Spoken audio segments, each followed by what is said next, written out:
ہمیشہ لوگ کہتے ہیں کہ پاکستان غلط ہے، وہ قطع نہیں ہے، پاکستانی غلط ہو سکتا ہے، مسلمان غلط ہو سکتا ہے، اسلام غلط نہیں۔ جو آزاد کشمیر کے جو عوام ہے اس کو بسم اللہ الرحمن الرحیم جو یہ چیز ان کے رہنے والے جو لوگ ہیں ان سے بھی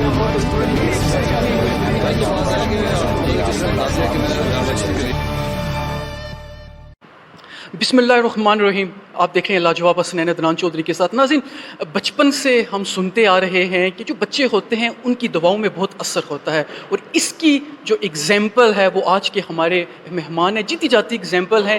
ہمارے مہمان نے ان بچوں کو، جن بچوں کے پاس گھر نہیں تھا ان کو گھر دیا، جن بچوں کے پاس تعلیم نہیں تھی ان کو تعلیم دی، جن بچوں کے پاس والدین کا پیار نہیں تھا انہوں نے ان کو والدین کا پیار بھی دیا۔ اس سے بڑھ کر جب بھی آزاد کشمیر میں، پاکستان میں کوئی آفت آتی ہے، بے شک وہ سیلاب ہوتا ہے یا زلزلہ ہوتا ہے یا ریسنٹلی ابھی جو کرونا کا جو ایپیڈیمک تھا وہ ہوتا ہے، انہوں نے اور ان کی ٹیم کا بھی بہت اہم کردار ہے۔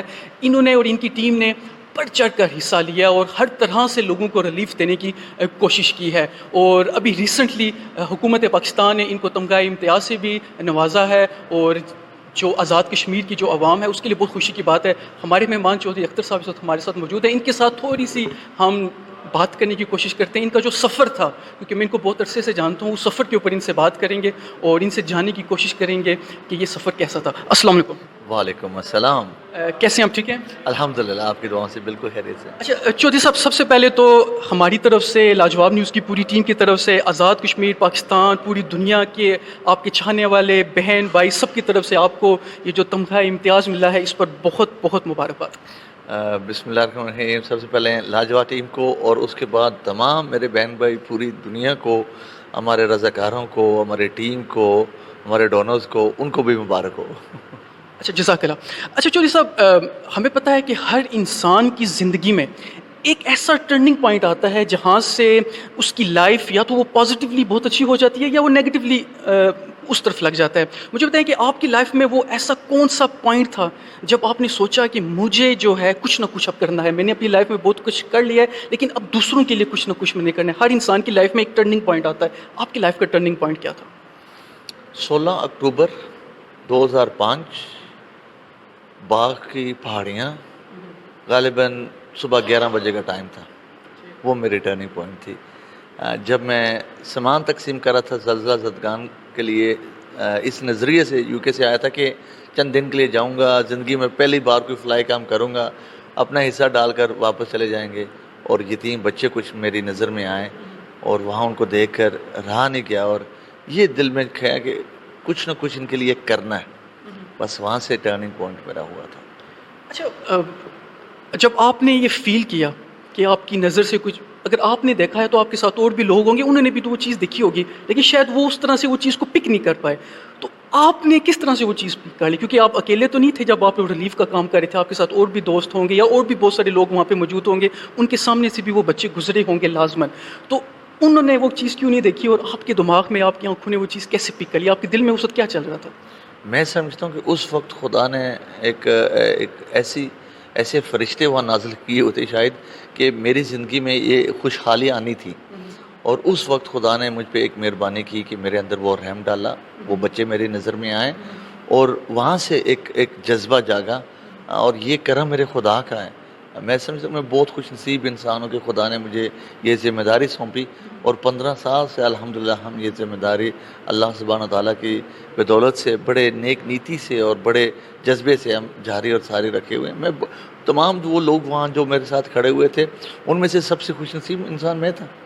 میں اپنے آپ کو بڑا خوش نصیب سمجھتا ہوں کہ خدا نے مجھے چنا اور یہ ذمہ داری سونپی۔ اچھا جو صاحب، مجھے آپ یہ بتائیں کہ تھوڑا سا کوٹ کی ہسٹری کے اوپر ہم بات کرتے ہیں کہ وہ آپ کی ٹرننگ پوائنٹ تھا آپ کی لائف کا، اس کے کتنے عرصے کے بعد آپ کو فیل ہوا کہ اب مجھے کوئی اس طرح کی کوئی فلائی آرگنائزیشن بنانی چاہیے جہاں پہ ان سب بچوں کو پورے آزاد کشمیر سے میں اکٹھا کروں اور ان کو میں ایک شیلٹر میں وہاں پہ پرووائڈ کروں، تو کتنے عرصے کے بعد، اس ٹچ کے بعد آپ کو فیل ہوا کہ اب مجھے کوئی آرگنائزیشن بنانی چاہیے؟ وہ چند دن سامان تقسیم کرنے کے بعد ہم واپس انگلینڈ چلے گئے تھے۔ ارادہ میں کر کے گیا تھا کچھ نہ کچھ مجھے کرنا ہے، کیونکہ میں برٹش بورن نیشنل ہوں، ساری زندگی وہیں رہا ہوں، نہ تو میری کوئی فیملی ہے ادھر، نہ میرے کوئی کانٹیکٹس تھے، نہ میں کوئی سیاستدان ہوں، نہ میرا کسی سیاسی دان سے کوئی تعلق ہے، نہ میں کوئی این جی او، نہ میں کسی این جی او کو جانتا تھا، تو رائٹلی سو جب میں نے آزاد کشمیر اور ریاست پاکستان کے کچھ اداروں کو رابطہ کرنے کی کوشش کی کہ میں یتیم بچوں کے لیے کچھ کرنا چاہ رہا ہوں، مجھے گائیڈنس دیں، سپورٹ دیں یا میری سپورٹ لے لیں، نو بڈی وانٹیڈ ٹو نو، کیونکہ اوبیسلی کوئی ایسا میرا کوئی پہچان نہیں تھی. تو میں نے ارادہ کیا کہ میں نے کچھ کرنا ہے. تو میرپور میں ایک کرائے کی بلڈنگ سے میں نے آغاز کیا، چند بچوں سے، 30-40 بچوں سے. وہاں سے یہ سلسلہ شروع ہوا اور غالباً کچھ 6 ماہ کے بعد میرا سلسلہ یہ بن چکا تھا ہر ماہ کو کہ 10 دن میں ادھر تھا، 20 دن انگلینڈ میں. تو اس آنے جانے سفر میں کافی کچھ سوچنے کو ملا. تھوڑا سا ہوش بھی ٹھکانے میں آیا کہ اتنی بڑی میں نے ذمہ داری لے لی. شاید اس سے پہلے مجھے احساس نہیں تھا کہ کتنی بڑی ذمہ داری ہے، وہ میں جذباتی تھا. تو 6 ماہ کے بعد جب میں یہیں ساتھ والی بلڈنگ میں بیٹھا ہوا تھا تو ہوش آئی کہ میں نے یہ کیا کر دیا. کوئی 30-40 بچے میری ذمہ داری بن چکے تھے. بیوی میری جو ہے وہ ویل چیئر میں ہے، چل نہیں سکتی تھی. چھوٹی سی میری ایک ہی بیٹی ہے، وہ انگلینڈ میں ہے. کاروبار میرا متاثر ہو رہا ہے. تو وہاں سے جب میں نے فیصلہ کرنے کی کوشش کی اور آپشنز میرے پاس 2 ہی تھے، یا تو میں اس کو بند کر کے چلا جاؤں، سب سے آسان آپشن، اور اس سے بھی آسان آپشن یہ تھا کہ میں زندگی وقف کروں. تو میں نے بس خدا نے وہی آپشن میرے ذمہ لگانا تھا. تو جب میں نے یہ ارادہ کر لیا کہ میں نے زندگی وقف کرنی ہے ان بچوں کے لیے، اس کام کے لیے، تو پھر ایک خواب میرے ذہن میں آیا کہ میں نے ان بچوں کو اپنا گھر دینا، جس کو یہ اپنا کہہ سکے. لیکن یتیم خانہ میں نہیں بنانا چاہ رہا، میں ایک نیا گھر بنانا چاہ رہا ہوں. تو پھر میں نے ریاست آزاد کشمیر کے وزیر اعظم سے، حکومت سے رابطہ کرنے کی کوشش کی کہ آپ مجھے کوئی چھوٹے سے زمین کا ٹکڑا دیں جس کے اوپر میں ایک آشیانہ ان بچوں کے لیے بنانا چاہ رہا ہوں. تو کافی عرصہ لگا ان کو مطمئن کرنے کے لیے، کوئی 1.5-2 سال لگے، 2.5 سال لگے. تو بالآخر سردار عتیق احمد خان جو اس وقت کے موجودہ وزیر اعظم تھے، بڑی شفقت اور مہربانی سے انہوں نے مجھے ایک پہاڑ سونپا چھڑیکس میں. تو وہاں سے یہ سلسلہ شروع ہوا پہاڑ توڑنے کا. اس سے تھوڑا سا آگے ہم چلیں گے. سب سے پہلے مجھے آپ یہ بتا دیں تھوڑا سا کہ آپ نے جب یہ کام شروع کیا اس وقت آپ کے پاس بلڈنگ شروع میں نہیں تھی، جب آپ کے پاس بچے بھی آگے ریسنٹ ہے، تو ڈونیشن لینا، لوگوں سے ڈونیشن لینا، کسی کی جیب سے پیسہ نکالنا بہت مشکل کام ہوتا ہے، بہت مشکل کام ہوتا ہے. اور آپ کے پاس تو شروع میں کچھ دکھانے کے لیے بھی نہیں تھا کہ میرے پاس یہ چیز ہے، جس طرح ماشاء اللہ آپ کے پاس بہت کچھ ہے. تو اس وقت لوگوں کی جیب سے پیسے نکلوانا، لوگ آپ کو کہتے بھی ہوں گے، آپ کی پیٹھ کے پیچھے بہت ساری آپ کی اگینسٹ باتیں بھی کرتے ہوں گے کہ پیسے لے کے، سمجھ گئے نا. تو کس طرح سے آپ نے اس چیز کو برداشت کیا، ٹیکل کیا؟ آپ کا جو جذبہ تھا وہ ٹوٹا کیوں نہیں؟ دراصل انیشلی جو میرا ویژن تھا کہ میں اپنی سطح پہ، اپنی فیملی کی سطح پہ یہ کام کروں گا، لیکن مجھے اس وقت احساس نہیں تھا کہ مجھے ڈونیشن مانگنے اور کتنا مشکل کام تھا. کوٹ یعنی کہ یہ جو ادارہ جب میں وجود میں لایا ہوں، سب سے مشکل وقت میں تھا. 2005 زلزلے کے بعد جب NGO مشروم کی طرح اگی ہیں اور لوگوں کا اعتماد اٹھ گیا تھا NGOز کے اوپر، جو ہمارے ساتھ ہوا وہ آپ جانتے ہیں. تو لوگوں سے یہ کرنا یہ بہت ہی مشکل کام ہے.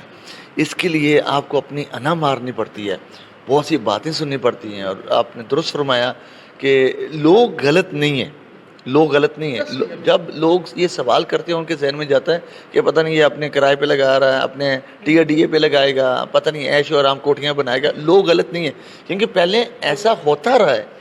تو مجھے یقین آ گیا کہ مجھے اس مشکل مرحلے سے گزرنا، مجھے کچھ سال بڑی تکلیف سے گزرنا ہوگا، بڑی محنت کرنی ہوگی، لوگوں کو مطمئن کرنا ہوگا. مجھے پتہ تھا کہ جب تک گراؤنڈ ریالٹی نہیں آئے گی میں لوگوں کو مطمئن نہیں کر پاؤں گا. بالآخر 2011-12 کے بعد آسانی ہونے شروع ہوگی، جب جو کمپلیکس تھا اپنی شکل میں وہ نکلنا شروع ہو گیا. وہ نقشہ جو میں نے تعین کیا تھا، جس نقشے کے تحت میں نے یہ ارادہ کیا میں کمپلیکس یہ بناؤں گا بچوں کے لیے، جب اس کی شکل نکلنا شروع ہوگی تو لوگوں کو تھوڑا سا اعتماد ہونا شروع ہو گیا کہ شاید یہ جو کہہ رہا وہی کہہ رہا ہے. کیونکہ اس سے پہلے تو جب زمین مجھے ملی ایک پہاڑ کی شکل میں، تو لوگوں نے کہا کہ جی پہلے بھی زمینیں ملتی رہی، تو کسی نے پلازا بنا لیا، کسی نے میرج ہال بنا لیا، کسی نے کوئی دکانیں بنا لی، تو یہ بھی کوئی ہاؤسنگ اسکیم بنائیں گے، کوئی فارم ہاؤس بنائیں گے. تو بالآخر جب وہ اپنی شکل لینا شروع ہو گیا کہ لوگوں کو اعتماد ہونا شروع ہو گیا، پھر میرے لیے آسانیاں شروع ہو گئی.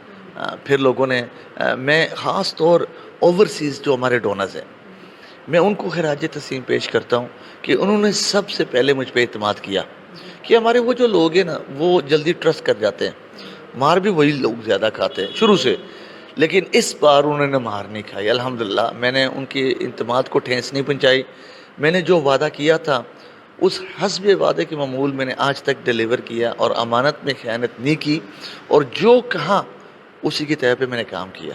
اچھا چودھری صاحب، میں چاہ رہا تھا، جب مجھے بتایا گیا میرے پروڈیوسر نے کہ ایسے چودھری صاحب کے ساتھ آپ کا انٹرویو ہے، تو میں نے سوچ رہا تھا کہ کس طرح کے سوال ہونے چاہیے چودھری صاحب کے ساتھ، تو میرے ذہن میں آیا کہ چودھری صاحب نے پوری لائف بہت سارے انٹرویوز دیے ہوں گے، سب یہی پوچھتے ہیں کہ کس طرح سے آپ نے بنایا، تو اس سے تھوڑا سا ہٹ کے پوچھوں گا میں۔ مجھے آپ یہ بتائیں کہ جب میں ڈونیشن کی بات کو آگے لے کے جا رہا ہوں کہ جب شروع میں آپ نے جب ڈونیشنس لینا شروع کیے، لوگوں نے کچھ نے آپ کے اوپر ٹرسٹ کیا، کچھ نے آپ کے اوپر ٹرسٹ نہیں کیا، تو کیا کبھی ایسا آپ کو فیل ہوا کہ آپ کسی جگہ پہ گئے ہیں، اپنی فیملی میں کسی گیدرنگ میں گئے ہیں یا کسی پبلک گیدرنگ میں گئے ہیں، تو لوگ آپ سے چھپ چھپ کے نکل رہے ہیں کہ کہیں مجھ سے یہ ڈونیشن نہ مانگ لیں؟ کبھی آپ کے ساتھ یہ چیز ہوئی ہے کہ نہیں ہوئی؟ ایک بار نہیں، کئی بار ایسا ہوا۔ اکثر ہماری ایک فطرت ہے کہ بہت کم لوگ ہوتے ہیں جو جرأت رکھتے ہیں اور منہ پہ بات کہہ دیتے ہیں، بہت کم لوگ ہوتے ہیں۔ میں سلوٹ کرتا ہوں جو منہ پہ بات کہہ دیتے ہیں، لیکن پیٹھ پہ بہت سی باتیں ہوتی ہیں، لوگ جو مس انڈرسٹینڈنگز ہوتی ہیں اس کی طرح پہ ایک بال سے پورا کوا بنا لیتے ہیں، سنی سنائی باتوں پہ، غلط انفارمیشن پہ، مس انڈرسٹینڈنگز جو ہوتی ہیں ان کے اوپر اپنی انالائزیشن شروع کر دیتے ہیں کہ نہیں یہی ہوا، آدھا سنتے ہیں آدھا بنا لیتے ہیں۔ تو بہت سی باتیں سننے کو ملی ہیں، بہت سا لوگوں نے گالیاں بھی دی ہیں۔ آپ کے ساتھ کبھی ایسا ہوا ہے کہ آپ کے بہت قریبی دوست آپ کو چھوڑ گئے ہوں، ایون کہ آپ کی فیملی میں جو فرسٹ کزنز ہوتے ہیں وہ آپ سے بات کرنا چھوڑ گئے ہوں کہ کہیں یہ بندہ ہم سے کوئی بات نہ ایسی کر جائے؟ ایسا سچ نہیں ہے، لیکن البتہ میں ضرور آپ کی ایک بات کہوں گا۔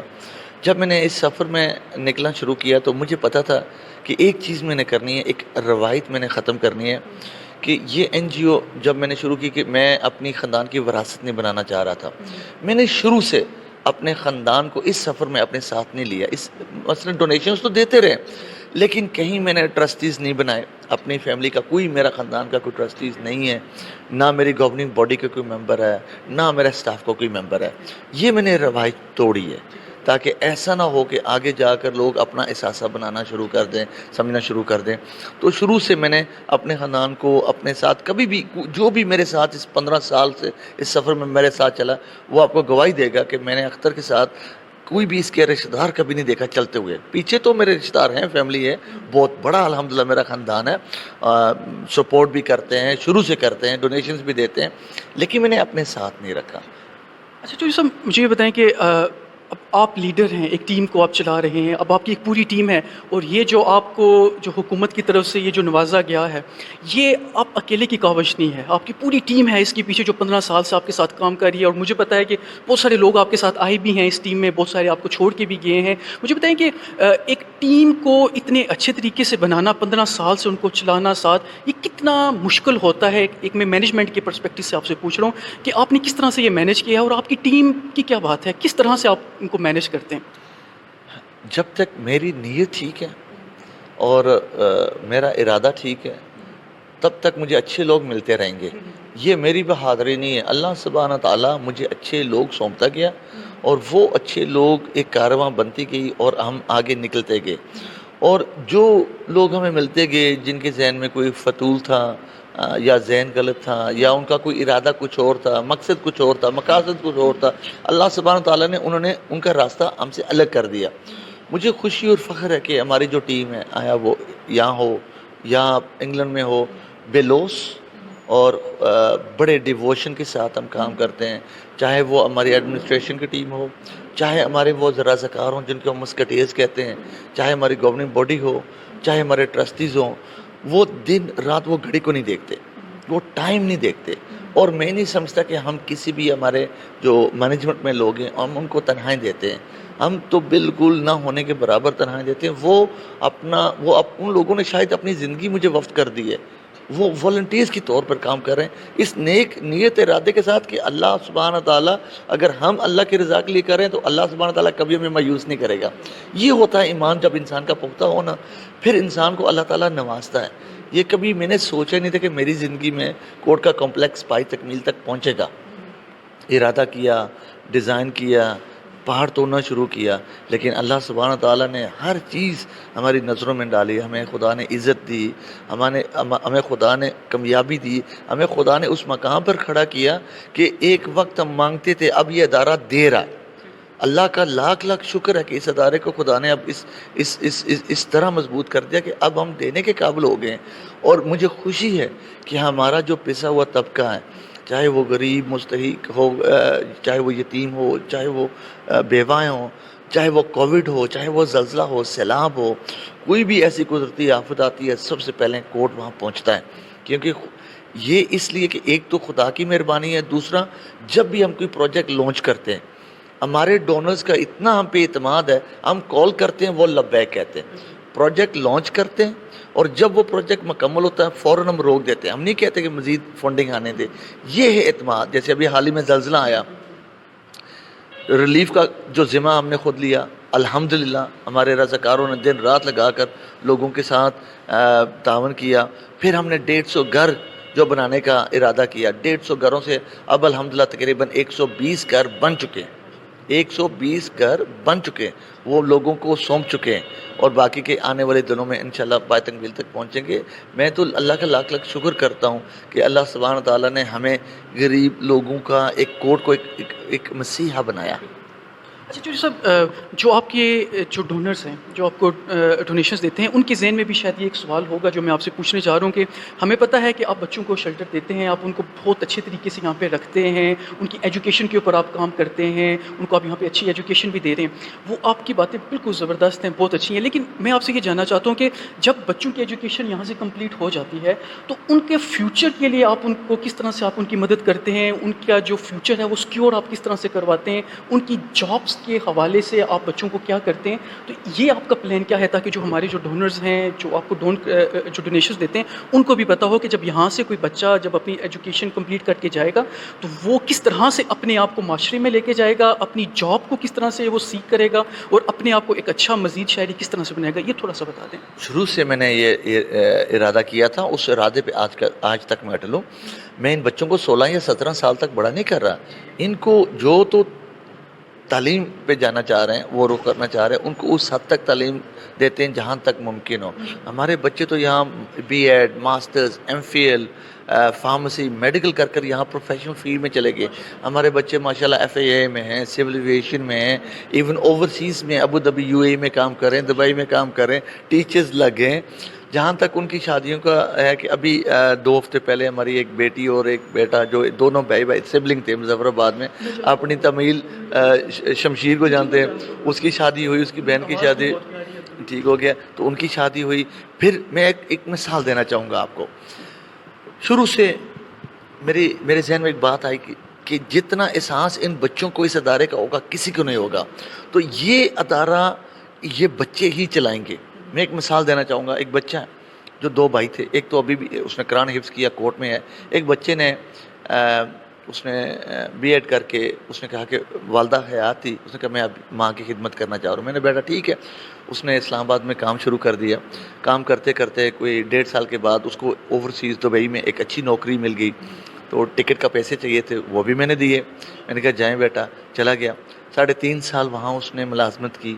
3.5 سال کے بعد جب وہ معاشرے میں اس نے سیکھا, اس کی گرومنگ ہوئی, ٹرین ہو چکا, اونچائی اترائی اس نے دیکھی. اسلام کا بات کا ہم نے دفتر قائم کیا 3 ماہ پہلے. اب اس دفتر کا ماشاءاللہ ایک ہیڈ ہے, اور بڑی تنہا چھوڑ کر چھوٹی تنہا پہ کام کر رہا ہے. یہ کوئی نہیں کرتا. یہ وہ بچے کرتے ہیں جن کو احساس ہو کہ یہ ہمارا گھر ہے. اب وہ وقت آ گیا کہ ہم نے کچھ ریٹرن کرنا. اچھا چودھری صاحب, آپ کا ٹائم کافی لے لیا. اب تھوڑا فیوچر کی بات میں آپ سے کر لیتا ہوں کہ اب مجھے بتائیں کہ کوٹ کا فیوچر کیا ہے. آپ نے, ہمیں پتہ ہے کہ آپ بچوں کی وہاں پہ دیکھ بھال کرتے ہیں. اس کے علاوہ جس طرح سے آپ نے بھی مینشن بھی کیا ہے کہ کوئی بھی آفتیں آتی ہیں آپ وہاں پہ, آپ کی ٹیم, آپ خود وہاں پہ ہوتے ہیں. ایون کہ ابھی جو ایپیڈیمک تھا, آؤٹ بریک تھا کرونا کا, یہاں پہ بھی آپ اور آپ کی ٹیم ہر جگہ پہ آگے تھی. ایون کہ بہت ساری میڈیکل چیزیں بھی آپ نے ڈونیشن میں دی. مجھے بتائیں کہ کوٹ آگے مزید کیا کرنے جا رہا ہے آپ کے ذہن میں, اور کس طرح کے پروجیکٹس ہیں اس سے ہٹ کے بھی آپ کے ذہن میں کوئی ہے یا آپ نے اسی کو ہی مزید آگے کسی اور طریقے سے لے کے جانا ہے؟ تھوڑا سا فیوچر کے بارے میں بتا دیں. انشاءاللہ ایک تو یہ ہے کہ ہمیں انشاءاللہ جو پاک آرمی نے 500 کنال اراضی دی ہے اس کے اوپر ایک عالیشان غریب مستحق لوگوں کے لیے یونیورسٹی بنائیں گے انشاءاللہ. خدا کرے کہ ہمیں بھی وہ بھی دیکھنے کو ملے. اس کے بعد میں کوٹ کی چھوٹی چھوٹی شاخیں پاکستان اور آزاد کشمیر میں بنانا چاہ رہا ہوں انشاءاللہ. شاید اتنا بڑا پروجیکٹ نہیں لیکن چھوٹی شاخیں اب بنانا چاہ رہے ہیں. وہ ہمارا پروجیکٹ ہے. آگے ہم پرائمری ایجوکیشن آزاد کشمیر میں بالخصوص پرائمری ایجوکیشن پہ میں فوکس کرنا چاہ رہا ہوں کہ ہر بچے کا ایجوکیشن پہ حق ہوتا ہے. بہت سے ہمارے آزاد کشمیر میں غریب مستحق بچے ہیں جو پرائمری ایجوکیشن سے محروم ہیں. اس کے اوپر میں کام کرنا چاہ رہا ہوں کہ ہر بچہ پرائمری ایجوکیشن کم سے کم وہ اس پہ چلا جائے. جب وہ پرائمری ایجوکیشن کر لے گا نا تو آگے وہ رٹ جائے گا. تو اس کے اوپر ہم کام کرنا چاہ رہے ہیں. پانی جو پینے کا ہے اس کا تو پورے ملک میں پوری دنیا میں اس کی قلت ہے. فلٹریشن پلانٹس ہم لگانا چاہ رہے ہیں. کوشش کریں گے جہاں تک ممکن ہو آزاد کشمیر میں ہم لگائیں. پہلے تو ہم آغاز کر رہے ہیں کہ انر سٹیز میں میرپور سے لے کر مظفر آباد تک ہر شہر میں ہم واٹر فلٹریشن پلانٹ لگانا چاہ رہے ہیں. پھر اگر اللہ نے چاہے تو صبح بزیرین میں جائیں گے. پھر ہمارا ایک بیواؤں کا پروگرام ہے کہ جو بیوائیں ہوتی ہیں ان کو ہم منتھلی راشن انشاءاللہ شروع کریں کہ تاکہ ان کو اس چیز سے وہ ایشو نہ ہو کہ ان کو آمدن کا ذریعہ تو نہیں ہے. جب گھر جو سرکہ سائی نہ ہونا تو تمام رشتے منہ پھیر لیتے ہیں. تو ان کو منتھلی راشن انشاءاللہ ایک پروگرام شروع کریں گے. تو چھوٹے چھوٹے پروگرامز ہیں. اللہ کو جو کچھ ہم سے لینا وہ لے کر آئے گا. چھوٹے صاحب آپ کے پلانس تو ماشاءاللہ بہت اچھے ہیں. ایک ریکویسٹ میں آن ایئر آپ سے ساتھ کرنا چاہتا ہوں کہ آپ نے جو ایجوکیشن کی بات کی ہے کہ جو پرائمری جو اسٹوڈنٹس ہیں ان کی ایجوکیشن کی بات کی ہے تو میں آپ سے یہ چاہتا ہوں کہ آپ خود باہر کے ملکوں میں رہ کے آئے ہیں. آپ کو پتہ ہے کہ ایجوکیشن سسٹم وہاں پہ کس طرح سے کام کر رہا ہے اور آپ کو یہ بھی پتہ ہے کہ ہمارے پاکستان میں آزاد کشمیر میں ایجوکیشن سسٹم میں کتنا ڈفرینس ہے باہر کی نسبت. تو میں آپ سے یہ بھی کہتا ہوں کہ آپ کی آواز کو سنا جاتا ہے تو آپ کوئی اچھے ٹیچرس کو بٹھا کے پورے آزاد کشمیر سے کوئی ایک اچھا ایک اپ ڈیٹیڈ کوئی ایجوکیشن سسٹم اگر آپ کے تھرو اگر آ جائے, آپ جو اپنے اسکولس ہیں آپ کے اگر آپ وہ بھی بنانا چاہتے ہیں تو اس کے بیچ میں کوئی اپ ڈیٹیڈ کوئی اچھے طریقے سے کوئی سسٹم ایجوکیشن کے آ جائیں تاکہ جب بچہ ہمارا جائے باہر کے ملکوں میں تو اس کو دوبارہ سے 1 سال لگانا نہ پڑے, 2 سال لگانا نہ پڑے. کیونکہ میں خود ٹیچر ہوں تو مجھے پتہ ہے کہ باہر کے ملکوں میں کیا ہوتا ہے. اور ریکویسٹ میری آپ سے یہی ہے کہ آپ اچھے ٹیچرس کو بٹھائیں, ایک اپنا ایجوکیشن سسٹم بنائیں, پھر حکومت تک اس کو لے کے جائیں, ان کو بتائیں یہ ایک چیز ہمارے پاس ہے, آپ اس کو اپنی طریقے سے دیکھ لیں. اگر ان کو چیز پسند آتی ہے اس میں کوئی چینجز کر کے ایک نیا ایجوکیشن سسٹم اگر آ سکتا ہے جس میں ٹیچرس کو ہم ٹرین کر سکتے ہیں, ان کی ٹریننگ کر سکتے ہیں, مینجمنٹ کی ٹریننگ ہو سکتی ہے, بچوں کو ایک نئے طریقے سے سمجھایا جائے. بچوں کو یہ نہ بتایا جائے کہ صرف ڈاکٹر ہی آپ بن سکتے ہیں یا صرف انجینئر ہی آپ بن سکتے ہیں یا صرف آپ بینک میں بھی جا سکتے ہیں, اس کے علاوہ بھی ان کو اور فیلڈز بھی بتائی جائیں. تو میری آپ سے ریکویسٹ ہے کہ اس کے اوپر بھی آپ ایک کوئی ٹیم بنے. اگر آپ کام کر رہے ہیں تو بہت اچھی بات ہے, اور جو فیوچر میں اگر آپ اس کے اوپر بھی کوئی کام کر سکیں تو کائنڈلی ضرور کیجیے گا. انشاءاللہ ایسا ہی سچ ہوگا. یہ پرائیویٹ پبلک سیکٹر ہی مل کر کریں گے. ہمیں اس جو پرانا سسٹم ہے اس سے باہر نکلنا ضروری ہے, کیونکہ ہمیں آئی ٹی بہت ضروری ہے, فیوچر ہے. یہ تو چھوٹے سے بچے کو بھی ہمیں سکھانا چاہیے. انگلش از ویری کمپلسری, ہمیں اس پہ بھی فوکس کرنا چاہیے. اس کے ساتھ ساتھ ہمیں ایک سیلیبس پہ کام کرنا ہے. ایک سیلیبس کا ہونا بہت ہی ضروری ہے. اس میں تھوڑی سی چینجز ہیں لیکن ساتھ ساتھ ہم دین سے دور ہو گئے. دین کو اس سیلیبس میں شامل کرنا کمپلسری ہونا چاہیے. ہماری تو میری کوشش ہے کہ ہمارے جو کوٹ کے بچے ہیں 80% ہمارے بچے انشاءاللہ قرآن حفظ کریں گے, اور چاہے وہ پلمبر بنے یا ڈاکٹرز بنے آگے جا کر, وہ اس کی مجھے پرواہ نہیں ہے, لیکن کم سے کم ان کے سینے میں قرآن ہونا چاہیے. تو یہ ہے, یہ انشاءاللہ یہ ٹریننگز ہوتی ہیں. آپ جانتے ہیں کہ اول تو ہمارے ملک میں سکولز نہیں ہیں. اگر سکولز ہیں تو چھتیں نہیں ہیں, چھتیں ہیں تو فرنیچر نہیں ہے, فرنیچر ہیں تو 6 ماہ ٹیچرز حاضریاں لگا رہے ہیں لیکن غیر حاضر ہیں. ٹھیک ہے, ہوسٹ ٹیچنگ. تو یہ کیسے ہم کریں گے؟ We need to be a little bit more strict. دیکھیں حکومت اکیلے یہ کام نہیں کر سکتی. ہمیشہ حکومتوں کو کرٹیسائز کیا جاتا ہے. ہم جیسے کہ اپنے گھر کا کوڑا اٹھا کر اپنے گھر سے گلی میں پھینک دیتے ہیں اور کہتے ہیں کہ وزیر اعظم آ کر صاف کرے گا. ایسا نہیں ہوتا. ہمیں خود مختاری کا یہ راستہ اختیار کرنا, ہم نے خود مختاری کا یہ احساس کرنا, ہمیں آگے جا کر ایک دوسرے کا ساتھ دینا ہے. ہم نے اسکولوں کو خود مانیٹرنگ کرنا ہے. چھوٹی چھوٹی کمیٹیز جو قبیلے ہیں, جو چھوٹے چھوٹے گاؤں ہیں, انر سٹیز ہیں, یہ کمیٹیز بنا کر انہوں نے خود کمیٹیز کو مانیٹر کرنا کیسے ہو رہا ہے. اسکولوں کی ذمہ داری لینی ہے, بچوں کی ٹیچرز کی ٹریننگ دینی ہے. پھر آگے جا کر ہم نے دوسرے ممالک کے ساتھ ایک مقابلہ کر سکیں گے. لیکن اگر یہ ہم نے کم سے کم 10 سال کا پلان نہ کیا، میں سری لنکا کی مثال دوں گا، غالباً کوئی 20-22 سال پہلے انہوں نے 10 سال کا ایک پلان کیا تھا، اور اب دیکھیں دنیا کا سب سے بڑا لٹریسی ریٹ ان کا ہے. تو ہم نے ایک لمبی جو 10 سال کی پلاننگ ہے وہ کرنی ہے. حکومت جو بھی آئے اس پلان کو چینج نہ کرے. اور مزے کی بات یہ ہے کہ ہمارے پاس پلانر موجود ہیں، ہمارے پاس ایسا دماغ موجود ہے پاکستان میں، لیکن ہم اس کو یوٹیلائز نہیں کر رہے. اچھا جو صاحب لاسٹ میں آپ سے یہ جاننا چاہتا ہوں کہ ریسنٹلی آپ کو بتایا کہ ایک اور ایشو ہے، کیونکہ آپ عوامی ایشوز کے اوپر بات کرتے ہیں، ہیلپ کرتے ہیں. ایک جو زلزلے کا اور ڈیم کا کمپیریزن ایک ہو رہا ہے آپ کے سامنے ہے، تو میری تو اپنی اس پہ ایک سوچ ہے کہ ڈیم کی وجہ سے نہیں ہوتا، یہ میری اپنی سوچ ہے جو میں نے ریسرچ پڑھی ہے. لیکن آپ کو لگتا ہے کہ کیا ایک انڈیپینڈنٹ سائسمک کا ایکسپرٹ آنا چاہیے، بے شک وہ پاکستان لیول سے ہو یا انٹرنیشنلی کسی کو بلایا جائے، جو پورا ڈیم ہے اس کا ایک سروے ہونا چاہیے، پلس جو میرپور آزاد کشمیر کی جو بلڈنگز بنی ہوئی ہیں، جو روڈز ہیں، جو پوری زمین ہے، اس کا بھی ایک سروے ہو جانا چاہیے، تاکہ جو لوگوں کے دماغ میں مینٹلی طور پر جو لوگ اپسٹ ہیں تو ان کا جو دماغ ہے، جو یہ ایک ان کی ایک سوچ ہے، اس کو بدلا جائے. اور آپ کو لگتا ہے کہ ایسا ہونا چاہیے؟ اگر ہونا چاہیے تو آپ کی ریکمنڈیشن کیا ہوں گی اس کے بیچ میں؟ اس وقت جو ہم سب دیکھ رہے ہیں، لوکل میڈیا ہو یا سوشل میڈیا ہو، ان میں بہت سے غلط انفارمیشن لوگوں کو دی جا رہی ہے. اور میں آپ کے توسط سے کیونکہ میں اوورسیز ہوں اور وہاں سے جو لوگوں کا تاثر ہے وہ میں آپ کو بتانا چاہ رہا ہوں. لوگ یہاں انویسٹمنٹ نہیں کرنا چاہ رہے اور اس میں ہمارا نقصان ہوگا. اور یہ جو غلط فہمی ہے، یہ کوئی ایسا ہمارے پاس کوئی رپورٹ نہیں ہے، کچھ سچ ایسا نہیں ہے کہ ڈیم کی وجہ سے ہے، لیکن یہ جو غلط انفارمیشن ہے، یہ مس انڈرسٹینڈنگ ہے، یہ جو ایک متھ ہے، اس کو دور کرنے کے لیے ایک پراپر سروے ہونا چاہیے تاکہ لوگوں کی غلط فہمی دور ہو جائے. اگر وہ نہیں ہوگی تو میں یہ بتا سکتا ہوں، میں باہر رہتا ہوں، کہ لوگوں کو یہاں سے توجہ ہٹ رہا ہے، لوگ میرپور سے نکل رہے ہیں. لیکن جان کا ایک ڈر ہوتا ہے نا، لیکن کچھ بھی ایسا سچ نہیں ہے، ہمارے پاس رپورٹ نہیں ہے، لیکن پھر بھی سوشل میڈیا اور میڈیا پہ غلط رپورٹس اور غلط باتیں بتائی جا رہی ہیں. اور عوام جو ہماری بالکل سادی سے لوگ ہیں وہ سرچ نہیں کرتے اور یقین کرنا شروع کر دیتے ہیں.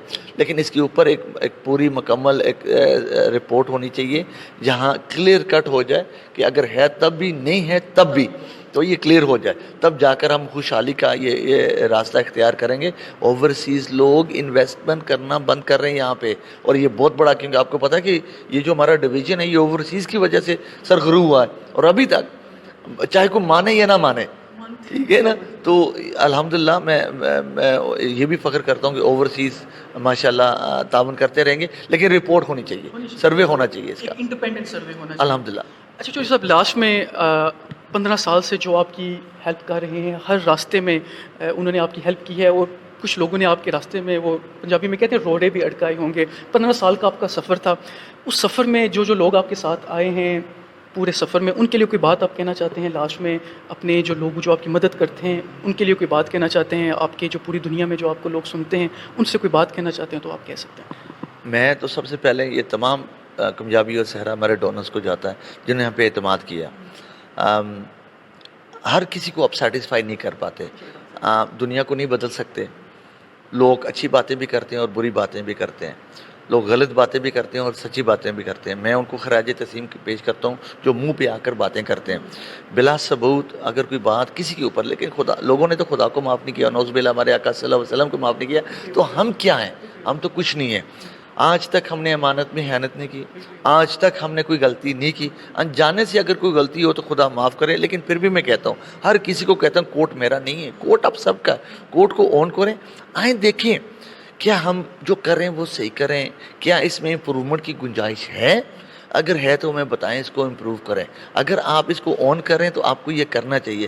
گھر میں بیٹھ کر تنقید کرنا یا الزام جھوٹے لگانا یہ تو ہر کوئی کر سکتا ہے، لیکن میرا اپنا کام کرنے کا طریقہ، میں اپنی پازیٹیو انرجی غلط لوگوں کے اوپر نہیں ویسٹ کروں گا.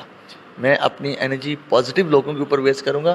اور میرا کام ہے، اگر میں نے زندگی وقف کی ہے، اپنے جو بہن بھائی ہیں جن کو میری ضرورت ہے ان کے اوپر محنت کرنا، وہ میں کرتا رہوں گا. ہاں، ہمیشہ لوگ کہتے ہیں کہ پاکستان غلط ہے، وہ کہتے نہیں ہے، پاکستانی غلط ہو سکتا ہے، مسلمان غلط ہو سکتا ہے، اسلام غلط نہیں. میں غلط ہو سکتا ہوں، میرا سٹاف غلط شاید ہو سکتا ہے، لیکن کوٹ غلط نہیں ہے. یہ اس کی بنیاد ہم نے الحمدللہ لا الہ پر رکھی ہے، وہ غلط نہیں ہے، ٹھیک ہے، وہاں وہ بڑی مقدس جگہ ہے ہمارے لیے. اگر ہم نے انجانے میں کوئی غلطی کی تو اللہ معاف کرے، کوئی آ کر ہمیں آج تک کسی نے آ کر یہ نہیں کہا کہ آپ نے یہ غلطی کی ہے. کسی نے باہر بیٹھ کے کہہ رہا ہے کہ غلط کر رہے ہیں، کیا کر رہے ہیں بھائی. لیکن میں خراج تحسین پیش کرتا ہوں تمام ڈونرز کو جنہوں نے ہم پہ اعتماد کیا، اور انشاءاللہ جب تک میری زندگی ہے ہم امانت میں خیانت نہیں کریں گے اور اس ادارے کو مضبوط کریں گے. یہ امانت ہے آپ سب کی. چودھری صاحب بہت بہت شکریہ آپ کا. اچھا ناظرین، آپ نے چودھری صاحب کی باتیں سنی ہیں، اور میں بھی آپ سے ایک ریکویسٹ کرتا ہوں کہ اگر بہت سارے لوگ اگر سوچ رہے ہیں کہ ان کی بہت ساری باتیں غلط ہیں، تو جسٹ میں آپ سے یہ کہوں گا کہ جس طرح انہوں نے دعوت دی ہے کہ آپ کورٹ کو آ کے ایک دفعہ دیکھ لیں، میں بھی آپ سے ریکویسٹ کروں گا کہ ایک مرتبہ آپ آئیں، 10 منٹ کے لیے آپ آ جائیں. میں آپ کو گارنٹی دیتا ہوں کہ آپ آئیں گے 10 منٹ کے لیے، لیکن آپ سے پھر پوری زندگی کے لیے آپ وہاں پہ جڑ جائیں گے، کیونکہ یہ ایکسپیرینس ہے اور میں نے بہت سارے لوگوں کو ایسا میں جانتا بھی ہوں. آپ کا بہت بہت شکریہ یہ شو دیکھنے کے لیے. انشاءاللہ بہت جلد آپ سے ایک اور شو میں آپ کے ساتھ ملیں گے. تب تک کے لیے حسنین ادنان چودھری کو دیجیے اجازت. خدا حافظ.